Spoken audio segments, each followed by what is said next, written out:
Hey, what's up guys? This is Hardy with NinjaEveryDay, and today I want to talk about one of the most useful things that you can find in the woods, at least in the eastern woodlands where I live: fat wood or pitch wood. Anytime I'm out walking in the woods or camping in the mountains, I'm on the lookout for a place where a pine tree has fallen over, a pine tree that has fallen down and has started to break down.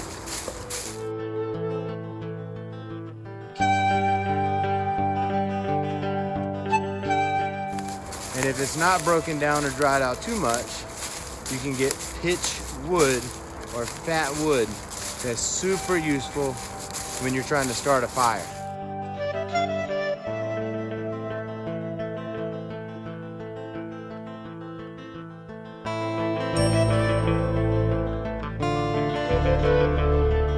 There's definitely a lot out here. We've had a pine beetle infestation in this area, and a lot of the pine trees have taken a hit and fallen down.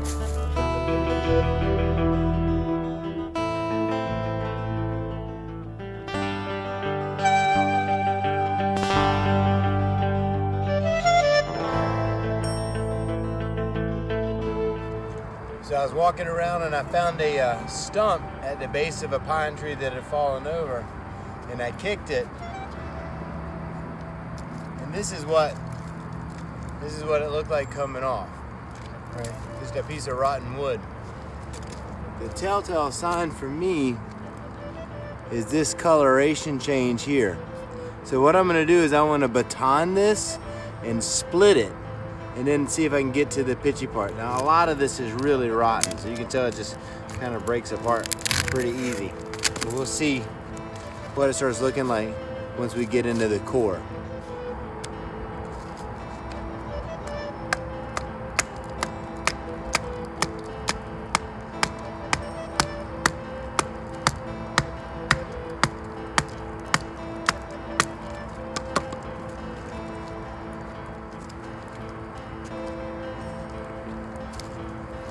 So it's not the amber color all the way through like I really like to see, but I definitely have some amber in this section. Not much, but I'm gonna see if I can split that further down to show you that coloration you can look for. The other thing that you look for with this is the smell. It smells real clearly like Christmas. It gives you that, you can tell it's gonna burn. It's got that accelerant kind of smell to it. So again, I'm gonna process this down a little bit further and show you what some of that coloration looks like on the inside.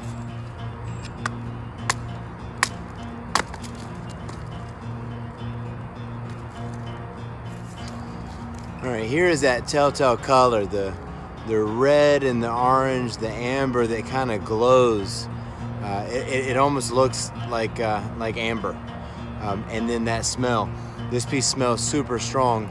And again, I just split this wood down to where I could kind of get the smell. Then I planed it out a little bit with my knife so it's flat. Because one of the ways that we're going to process this is by scraping it off almost into a dust, and then we can use that to catch a spark.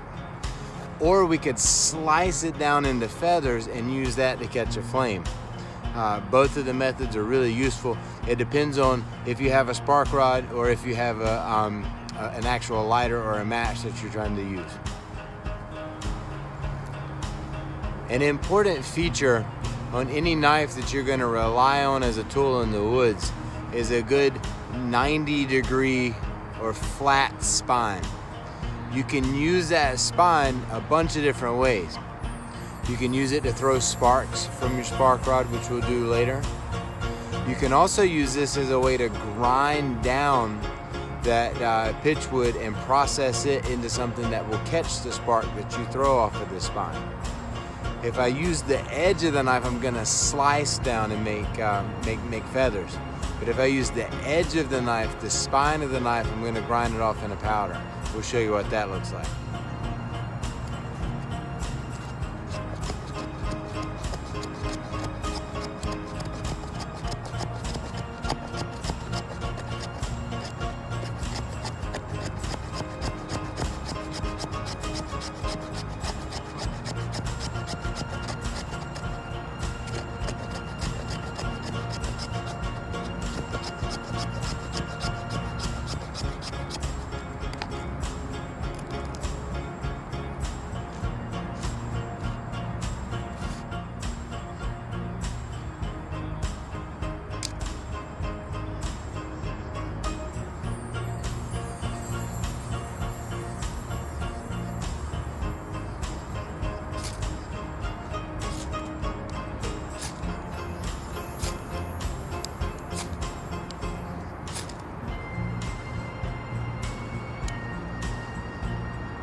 Another way that you can utilize this pitchwood is by using the edge of your knife and slicing off into feathers or fine little curls.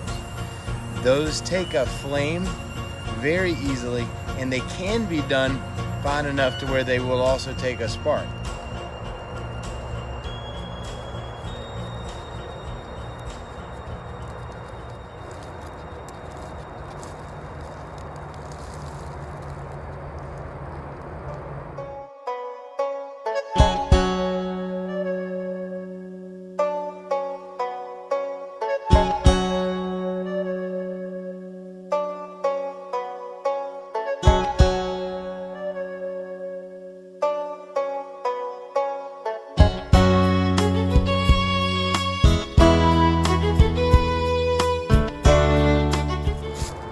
Another surprising way that you can utilize pitchwood when you're making a fire is when you're constructing a bow drill kit.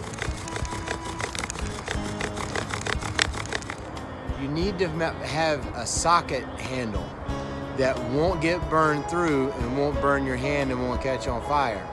And that, in addition to the cord, is one of the harder pieces to find out in the woods. Now, people will talk about finding a piece of bone that's the right shape, or finding a rock in the creek that already has the indention in it. I found that using a pitchwood socket handle works fairly well for me.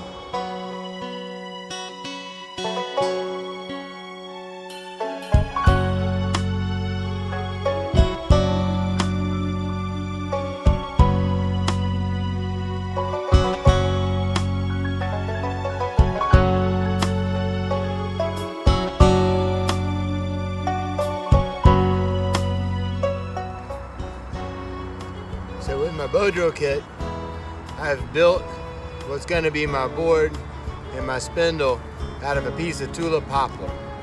So what I'm going to do next is I'm going to shape the handhold block, or the socket rock, out of that piece of pitchwood.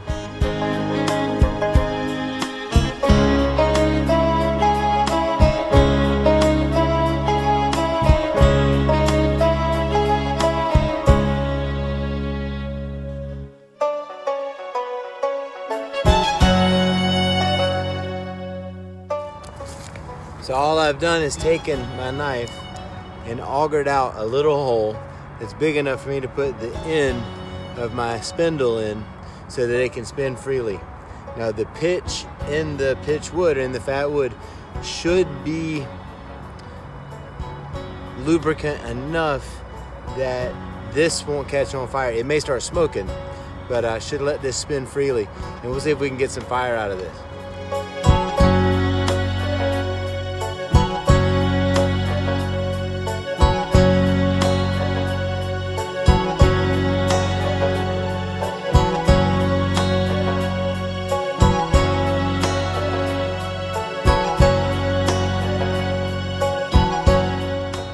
Okay, so I made my my bow,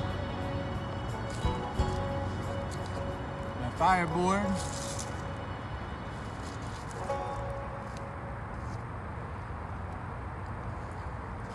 my spindle, and my socket handle.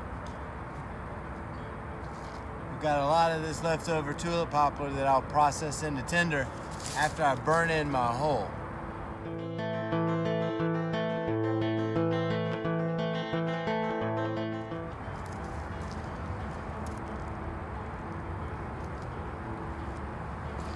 So we're burning the hole in. Start to see it's working here, it's burning down. This is the working end of the spindle. And this is the end that's going into the socket. You can see it's wearing down, but it's not wearing through. And it's not heating up, it's not turning black. So this isn't burning on this end like this one is.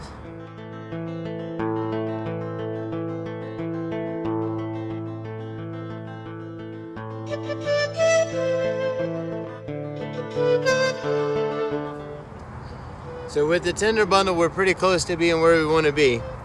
It's still got some big chunks of bark, and I'm going to keep fluffing it up, but I'm also going to add some of those pitchwood scrapings to it. So again, like I did before, I'm gonna use the 90-degree edge of my knife, the spine of my knife, to scrape down the pitch wood to get some of those shavings so that I can put in the tinder bundle, and that'll help nurse, if I get a coal, it'll help nurse it to life.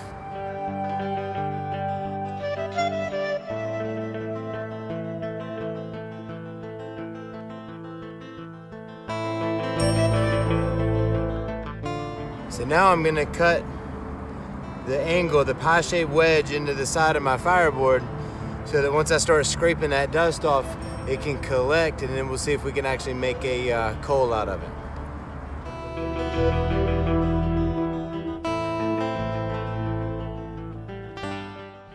So in the interest of full disclosure here, try as I might, I could not get a coal from this kit. I don't know if the wood was too wet or if the tulip poplar on tulip poplar mix wasn't conducive to creating a coal, but either way I couldn't get one.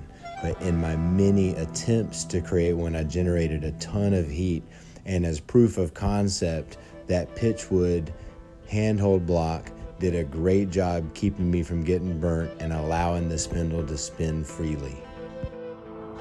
So I'm gonna need a real break. I'm gonna take a rest for a few minutes, but while I'm resting, I wanted to show you, this was a stick off of the ground that we just batoned down flat and burn a really good hole, really producing some good dust out of it. This is the spindle that I've been using. This is the working end, and this is the end that's in the pitchwood or in the fat wood. And you can see it's a little discolored, but nowhere near what the working end is. This is the pitchwood that I've been using as the socket. So you can see it's shaped its own hole itself. My hand hasn't gotten hot. Of course, I'm wearing gloves, but it's been a really good socket handle for me. And then here's that pitchwood in the tinder bundle.